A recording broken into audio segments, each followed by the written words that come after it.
Hello there, welcome back. This is that electrician's knife from Camillus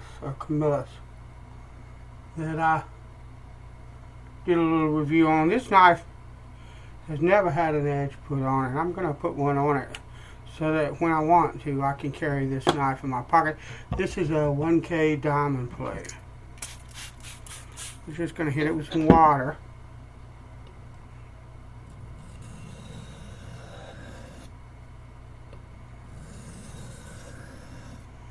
And I don't know if you can see what's going on or not. I'm trying a different angle. If you guys like it, let me know. If you don't, let me know. If you can't see what I'm doing, I'm going to try to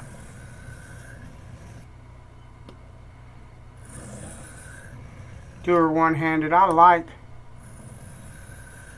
using both hands because I've gotten used to sharpening and honing that way, and I've gotten used to the feedback that I get from both of my hands. We're gonna just see if I can try to do this for the video so that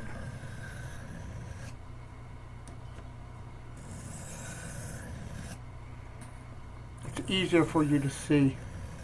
And once again, this is a new angle that I'm trying, and if it doesn't work out, I'll go back to the overhead view, which is not an issue using the two-handed approach, but you don't have to.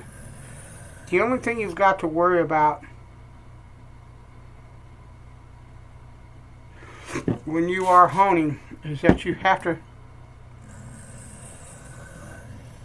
consistently keep a constant angle. Whether you do that with one hand or two hands doesn't really matter. And this knife has never had a bevel cut in, so what I'm going to do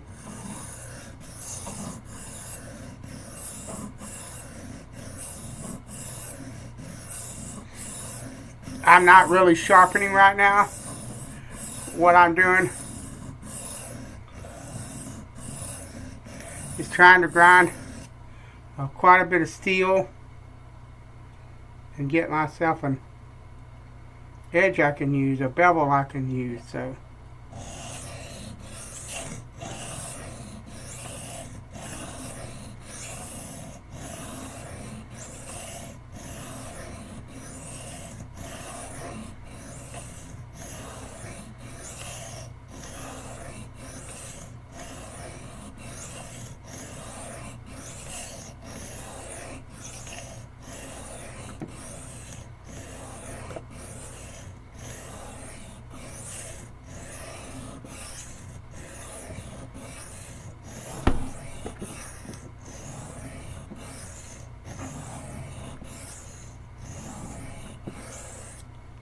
I'm just trying to grind in instead of spending forever and a day. And that looks pretty good. What I'm going to do, I've got a bit of a narrow bevel there, so I'm going to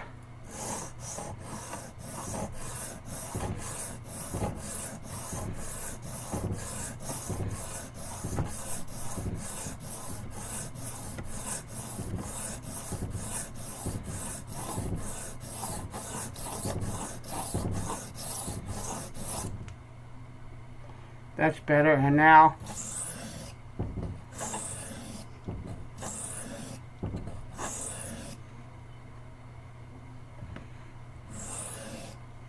alright, so now that I've got that out of the way and we have a decent bevel, and it didn't take that much time on the diamond plate, we'll move to sharpening. And I am going to use both hands. Hopefully this will work out so that you can see. Hang on a minute. Alright, let's try that and see if that does better.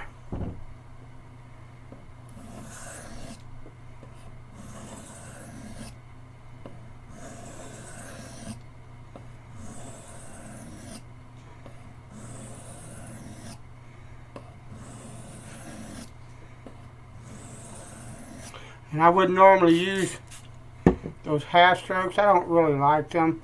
If you use them, if you're an experienced sharpener and you use them, that's on you. I just think it's a whole lot easier to maintain an even bevel with single strokes like this. And working in that fashion, working in this fashion aids in the creation of a burr. Working with those half strokes, that's what that is called.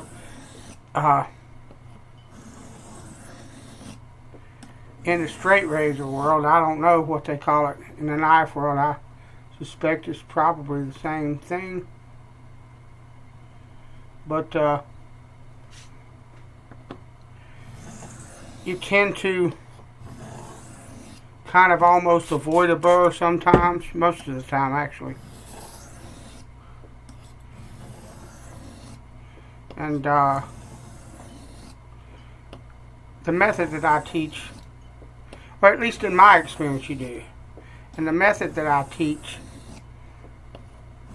is a basic method that dates back many decades, probably centuries. And it's called the burr method. And it's called that for a reason. We concentrate on creating a burr on one side of the bevel.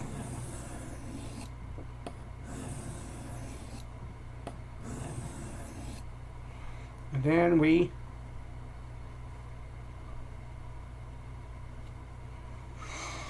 flip that thing over. What I'm going to do, speaking of flipping over, is I'm going to flip over to the 400 side and just see if I can get a bit more speed. A lot of times with diamonds, the coarser stones can sometimes act less aggressively. Well, not less aggressively, because they are aggressive, but the diamonds stick up off of the plate. And the coarser the stone, the wider the space between the diamonds are. So with a lot of times, you're not getting as much surface area to the edge of the blade. And so with like a 1K, the particles are finer, they're closer together, and so more of it hits the edge of the blade. And a lot of times, a finer edge, a higher grid edge on something like a diamond plate tends to sharpen faster. So I use the 1K a lot of times in the very beginning, because wow, that's lovely. Got a burr all the way to the tip, but it's not down here yet. So what I'm going to do, same thing we did when we corrected the size of that bevel. I'm going to work on this section, because what you've got is I've got a burr from about there to here, or maybe closer to here. And what I'm doing is I'm working that area that doesn't have a burr instead of working the whole knife. You have to be careful with it, because you end up with a bevel that is wider down here than up here.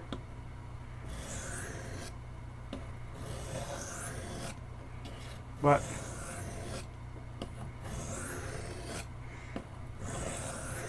what I tend to do, and that's lovely, I have a burr all along. Hang on a minute. I have a burr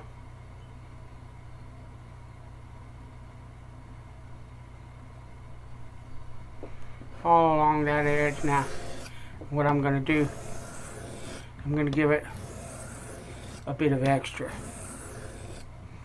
Going to look at my bevel.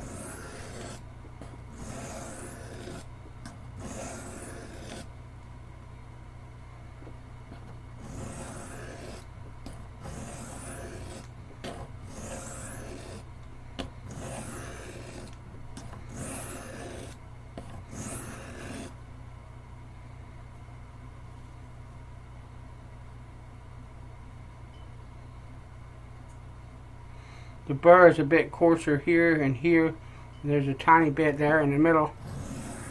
It's there, but it's not the same size. So I'm gonna continue on. It's up to you how you want your bevel. You know, it doesn't really make a huge amount of difference to the way the knife cuts, but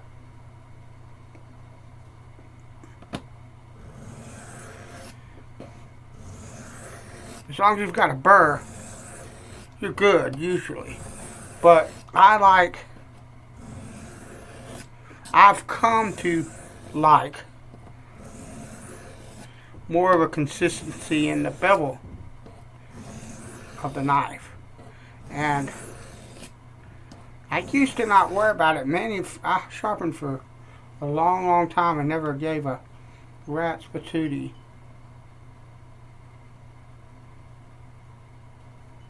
about that. As long as the knife got good and sharp, I didn't care. But I tend to nowadays, and I just saw a piece of the burr, I can't find it now, was laying on this stone. So that kind of tells me that I've pulled a little bit of the burr off in a section of the blade somehow. It's alright. We're going to go now.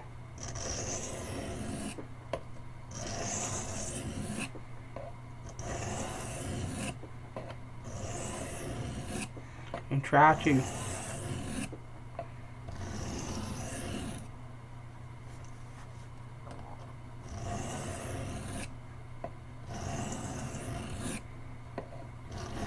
turn that burr.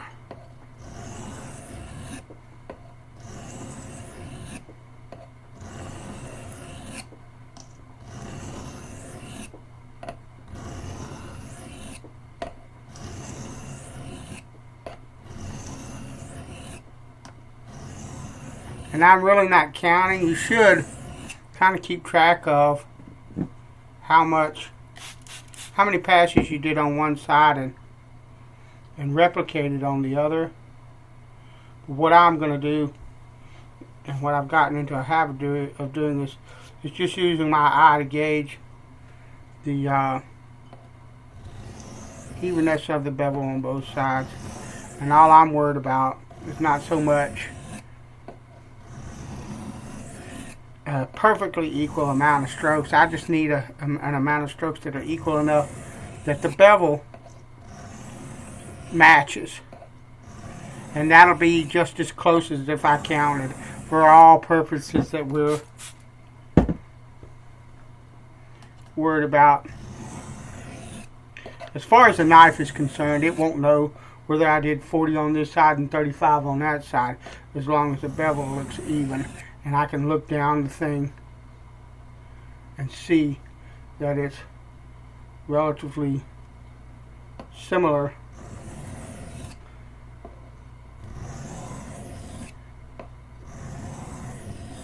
on both sides. It's symmetrical. That's a big fancy word, but it just means that both of the sides look the same, and they meet together.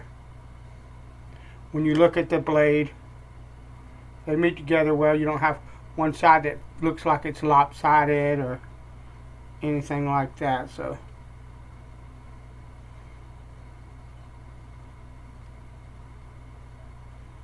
the burr has rolled over, but I need some more work on this side so that the bevels match.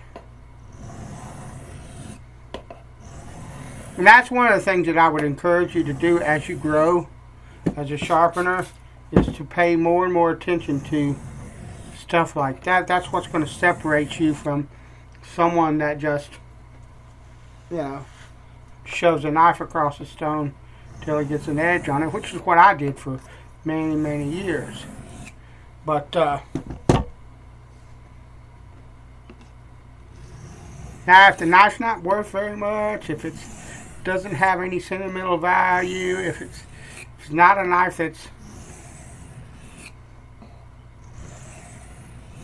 really high quality, all of those things can come into play.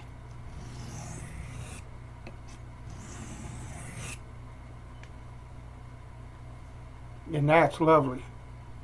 Beautiful on both sides. So now I'm going to flip the stone. I'm going to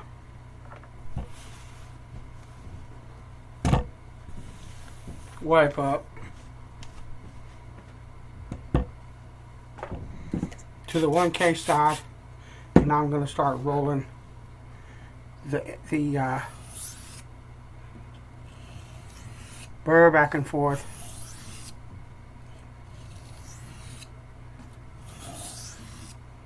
until it comes off. Light pressure, actually no pressure. Very, very light touch on the hone is how I remove a burr. Now, everybody's got different techniques. I'm sure that some of them are better than others, but and then you can get the stubborn burr, but you have to use a bit of a different type of technique to take care of. What I generally do, I take care of a lot of the stubborn burrs by using circles. That usually peels the burr right off and leaves it laying on top of the stone for you to see. Not always, but it peels it off nonetheless.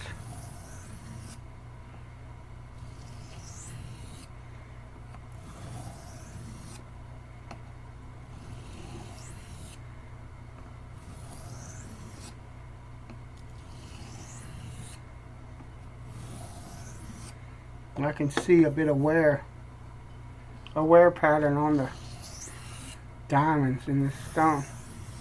So I need to get me a new diamond plate really soon.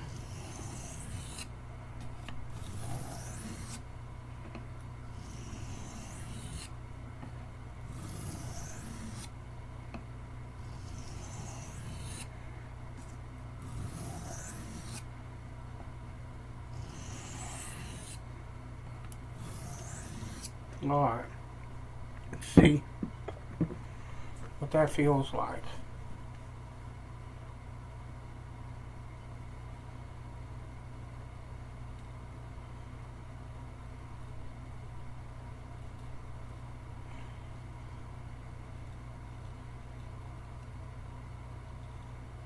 That's lovely.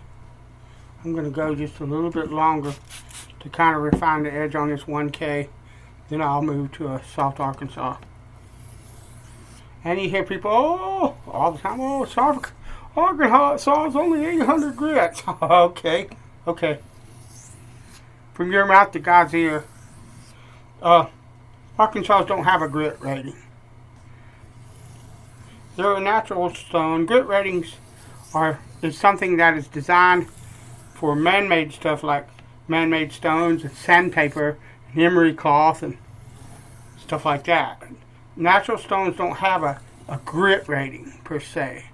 Now you can get, all the time you hear people touting natural stones and they'll say, well, it cuts like a 800 grit stone, or it cuts like a 400, or it cuts like a 4K or a 12K. That's real popular in the shaving community.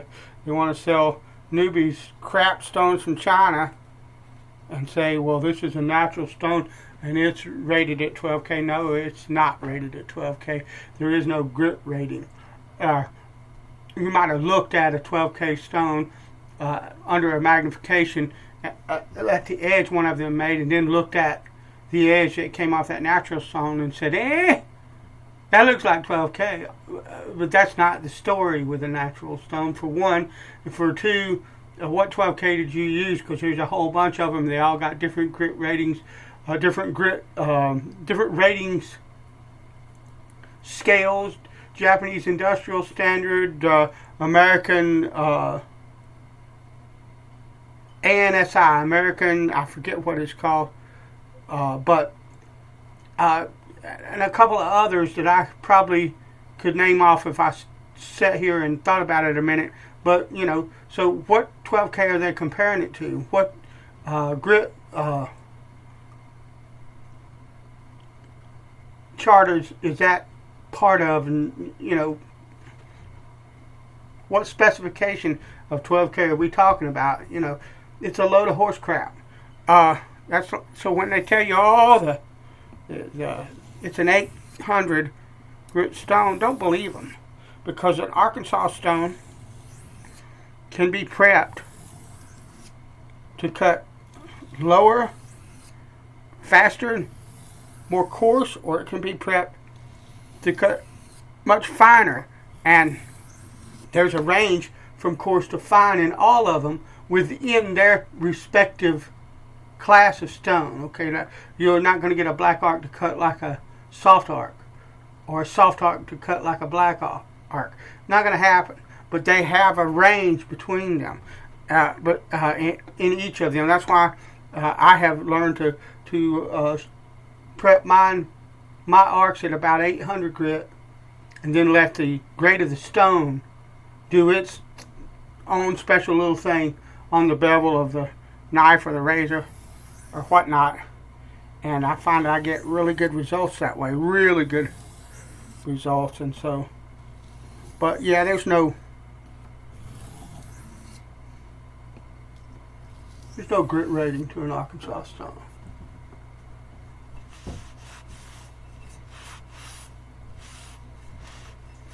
And I have a friend that just bought a set of diamond stones. I used water on that. You saw the swarf rolling up, I hope. It's good. No problem. They're not that hard to handle.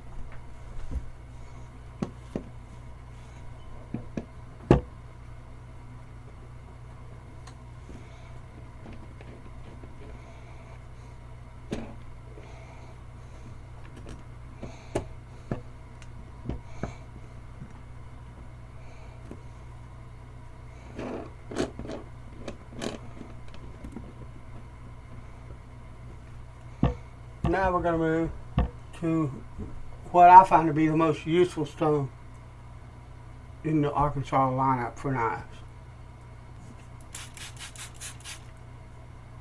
Well, actually,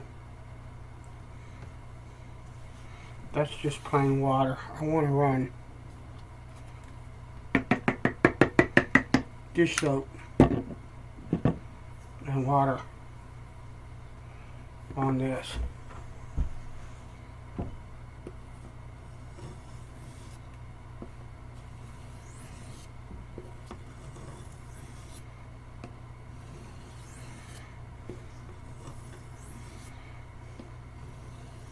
Now I like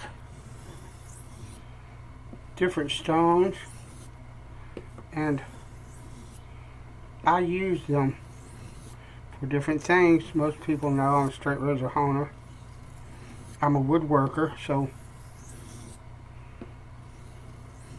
different stones and different grits and different types of progressions are the reason that I own the stones that I own. I find that they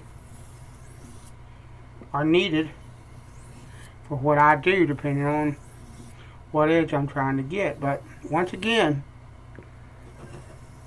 a nice soft Arkansas stone and either a diamond plate or a Norton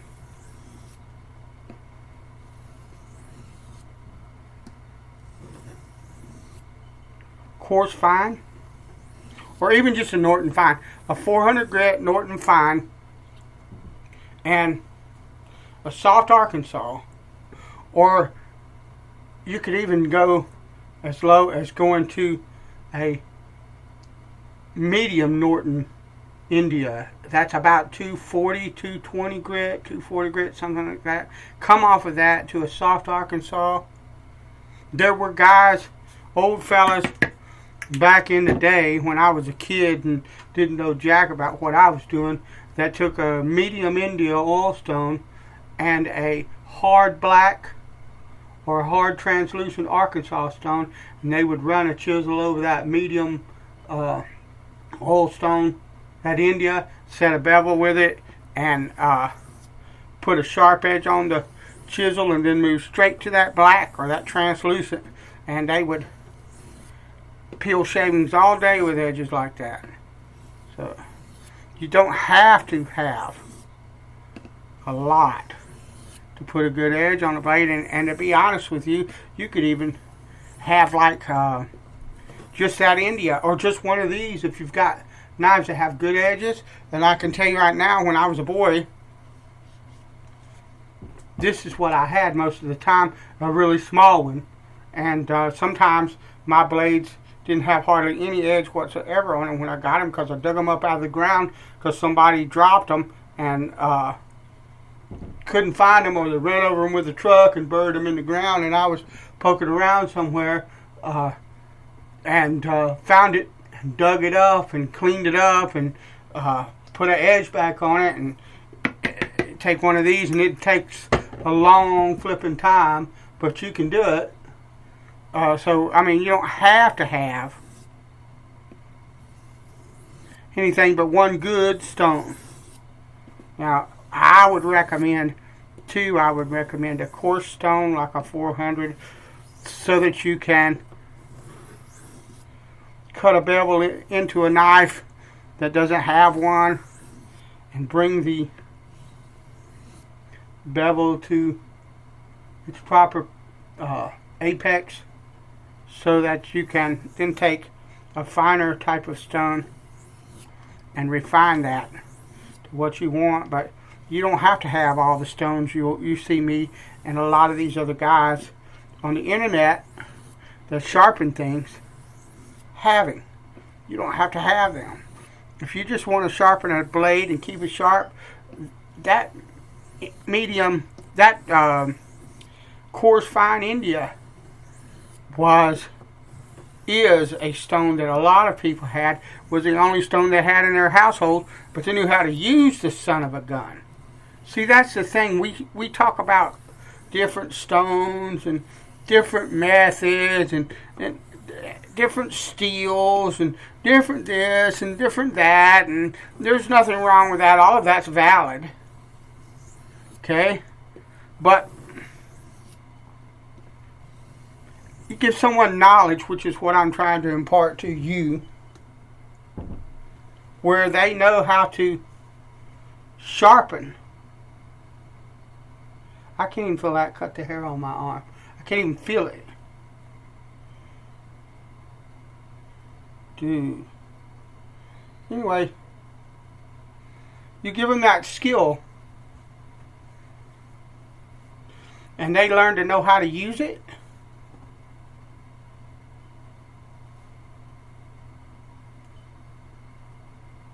That's lovely. Beautiful. A guy that's got one stone or two stones and knows how to use them, that guy knows how to sharpen. Okay? And that's the deal. One of the things about modern society or whatever is that people, more people than used to be, because used to be people couldn't afford it, but more and more people want to collect more and more things. They get into something and it becomes a hobby for them as well. See, that's the difference. There's a difference between necessity. I necessarily need an edge. It's necessary for me to have an edge. Okay? Versus, I enjoy sharpening things and carrying a sharp knife and one that has a refined edge, and so I want this stone and this stone and this stone and that stone and this knife and this, that, the other, okay? And there's nothing wrong with either approaches, but to basically, what I started this channel for is to take people that don't know how to put an edge on what they have and teach them how to get a good sharp edge on their blades. And then if they want to go further than that, then that's up to them, but at least you're not running around in your kitchen with a knife that wouldn't cut butter if you tried. That's or carrying a knife in your pocket that no matter how much it costs ain't worth spit, because you don't have an edge on it. So that was my goal. It's always been my goal. It always will be my goal, is to help people to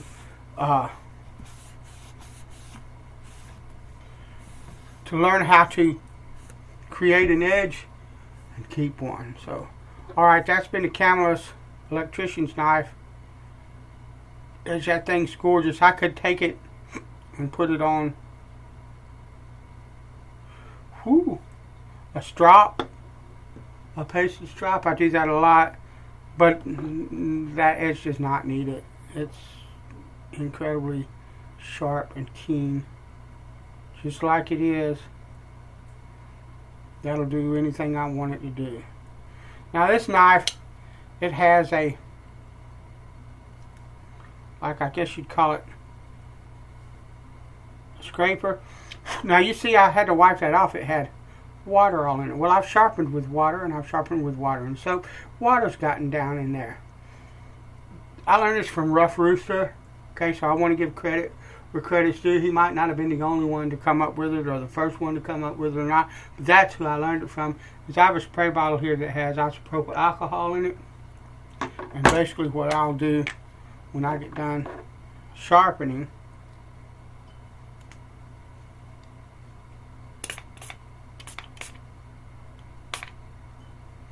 is hit in there with that isopropyl alcohol, because I want the water to disperse from the, I usually just kind of dribble it down in there, because I a lot of times the alcohol bottles come with a little nipple or whatever that, okay, but that's a much better solution. So thanks, Chris, for the idea.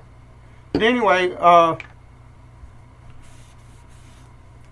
this has, and I'll put a little bit of oil on it periodically to make sure it keeps moving and it continues to be lubricated and all that. But this blade is supposed to be like a scraper, so it's not supposed to be very sharp. But and then you got like a screwdriver. But I am going to put it like a rough and ready kind of very low grit edge on that. Nothing that would shave or anything like that, but just to help it scrape a bit. And I'll probably take a file and abrade that area. This is supposed to be your wire stripper. From what I understand, talking with a few people, most people just use the main blade for that, and use this basically as a screwdriver. But if you take a file and go straight across like that, what you'll end up with is a burr, and that burr will cut strip wire. So that's probably what I will do, or I may not. I won't ever use it for that purpose. I have electronics tools. I work on guitar electronics and stuff like that, so I have what I need for that. This is basically just a really nice, unique, American-made type pocket knife that I'll carry in my pocket from time to time. So thanks for watching. Bless you. I'll talk to you later. This has been the Camillus Electrician knife sharpening. later.